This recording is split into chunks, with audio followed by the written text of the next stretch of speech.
Hello, hello, hello, beautiful woman of God. It is me, Maritza, your relationship and marriage strategist. For those of who don't know me, I assist single Christian women of color who desire marriage with developing strategies to better position themselves while they're in waiting so they can be found. I also help to prepare them for marriage. I also assist married women who desire a more meaningful and fulfilling marriage with developing strategies so that they can obtain those desires of their heart as well. Today, ladies, I wanted to talk to you all about what I call the thirsty spirit. And the reason I thought this was a good topic for us to discuss is because I think that regardless of if we are willing to admit it openly or not, that there are a lot of us that are experiencing or who in some time of our life have experienced what it is to feel thirsty, what it is to have the spirit of thirstiness upon us. And by what I mean by that, what I describe as the thirsty spirit is a woman who is feeling a certain level of loneliness, who has not yet defined or does not yet understand the difference between loneliness and being alone, right?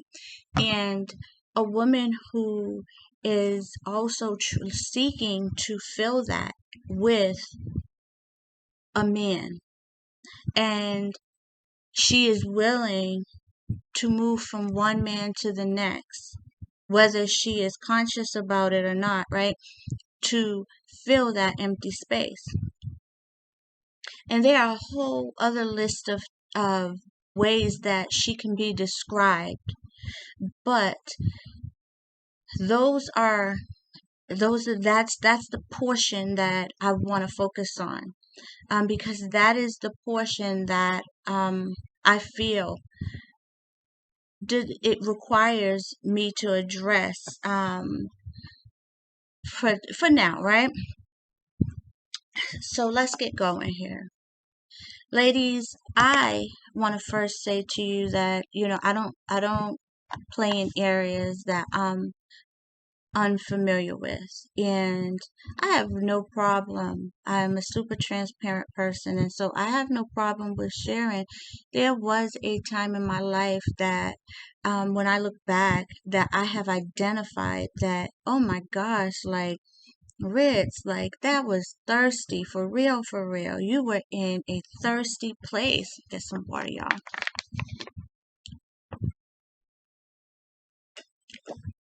There was things that I was willing to do, and things that I said, and emotions that I felt. There was times of desperation that I felt that I allowed to take the lead when I was making decisions as it pertained to whatever relationship I happened to be in.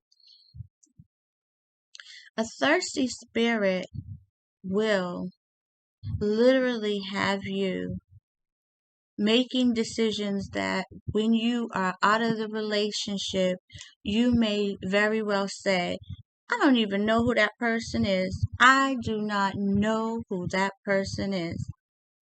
And honestly, you may be even embarrassed to share. You may even be embarrassed to look at it for yourself, because every time you try and look at like the things you were doing, it's like, I did that. I said that to him. Oh my gosh. I allowed him to do that to me. I allowed him to speak to me that way in public. Oh my gosh. A thirsty spirit will literally have you compromising and putting up with mess that you would never, ever, ever have allowed one of your good friends to get away with putting up with without you screaming to her at the top of your lungs. This is not okay, sis. This is not okay. But like I said, there are a lot of us, if we are honest, that will admit that we have been there, that we have felt what it feels like to want to be in a relationship so bad, or to want a particular man so bad because he just seems like he is the best thing since baked bread at the moment, right? He just seems like he is the best thing to us. And because of that, we want him. And let me say this, he might be an amazing man, but somewhere in there, either he has determined that he's just not feeling you, or you have determined that he's just not fitting things, but because he's this good man, you're trying to clench on. Or he may be a hot mess and someone you need to run from,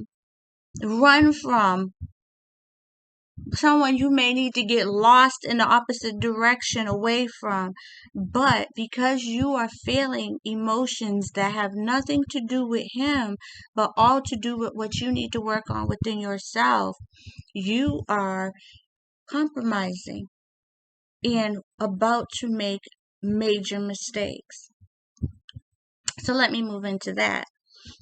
A thirsty spirit, because it has you operating in a space where you're not thinking rationally and you're not thinking clearly, right? You are bound to make major errors. You are bound to embarrass yourself.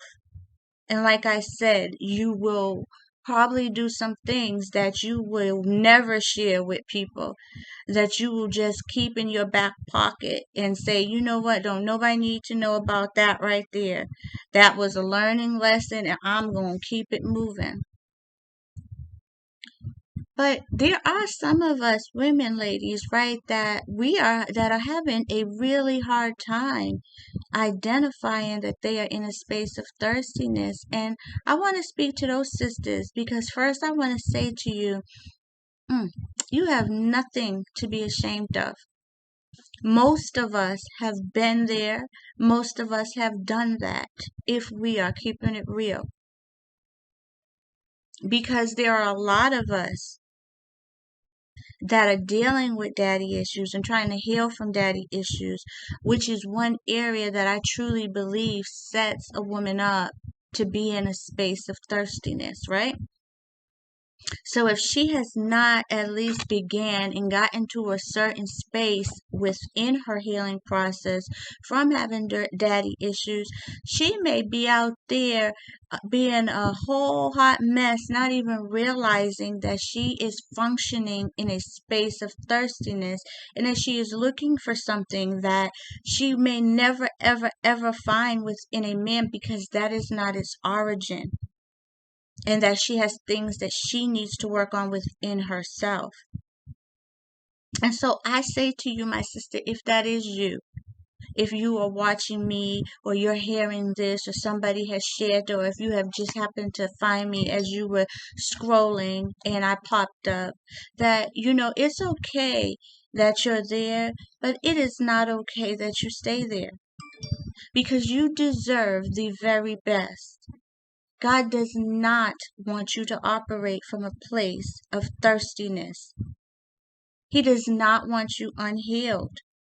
He wants the very best from you, for you and from you, right? But for you as it pertains to any man. He gave you that beautiful temple. He gave you all those gifts and talents and that beautiful everything that makes you you.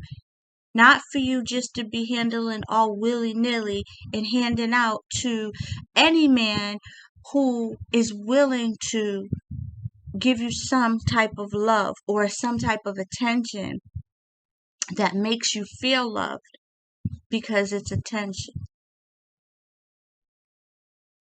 So I just want to encourage you to do the work. Do the work. Start the healing process. Start identifying if you're in this pattern of, just trying to be with a man and in a relationship because you don't want to be alone. Stop trying to identify if you're compromising yourself, if you're putting up with shameful things that you will never admit to your family or friends, because deep inside they feel icky to you. They feel wrong, but because you don't want to be alone, because he is satisfying that space, that thirstiness, you put up with it. So, sister, I just wanted to encourage you that, again, you are not the only person that's there, whether folks want to admit it or not. And yes, some of us have moved past it, but some of us have not. There's some that are just in hiding, and they could be the most well put together person. They can have it going on in all types of areas, be all academically established, have the best job, and be the most thirsty, empty person. And they deserve better than what they are settling for. Because God loves them too. He loves us all. And He wants a good man for us all. He don't want any of this compromising bull crap that is going on out here. But I'm going to stop there before I go down another avenue. I just wanted to share that with you ladies, and I hope that I have helped somebody begin their journey to some form of healing so that you can stop this cycle of one man after another trying to fill that empty space that you feel on the inside of you. He's not going to be able to do it. He is not. I love you. And later.